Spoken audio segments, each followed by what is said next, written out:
আমরা প্রায়ই শুনি মানুষে মানুষে বন্ধুত্বের গল্প, কিন্তু কখনো কি শুনেছেন বন্যপ্রাণীর সঙ্গে মানুষের এমন গভীর সম্পর্কের কথা?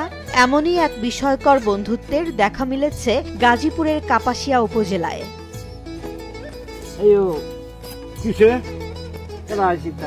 কাপাসিয়া সদর ইউনিয়নের সূর্য নারায়ণপুর কাউলারটেক গ্রামের গিয়াসউদ্দিন নামের এক ব্যক্তি সৃষ্টি করেছেন এক অনন্য দৃষ্টান্ত।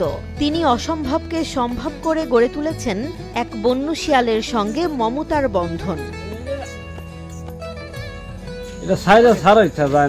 এক বছর আগে বন সংলগ্ন এলাকায় আহত অবস্থায় পড়ে থাকা শিয়ালটিকে দেখতে পান গিয়াসউদ্দিন।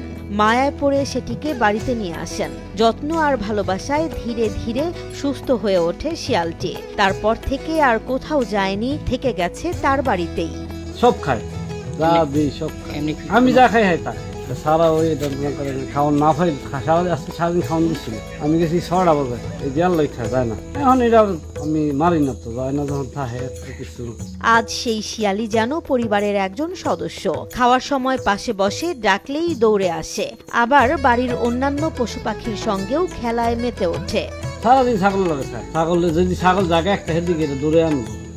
এ দৃশ্য দেখতে প্রতিদিনই গ্রামের মানুষ ভিড় করেন গিয়াসউদ্দিনের বাড়িতে। কেউ অবাক হন, কেউ প্রশংসা করেন তার মমতা আর সাহসের।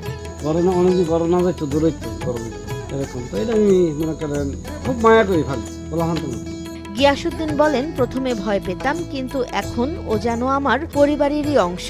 ডাকলে দৌড়ে আসে, খাওয়ালে খায়, একেবারে পোষা প্রাণীর মতো।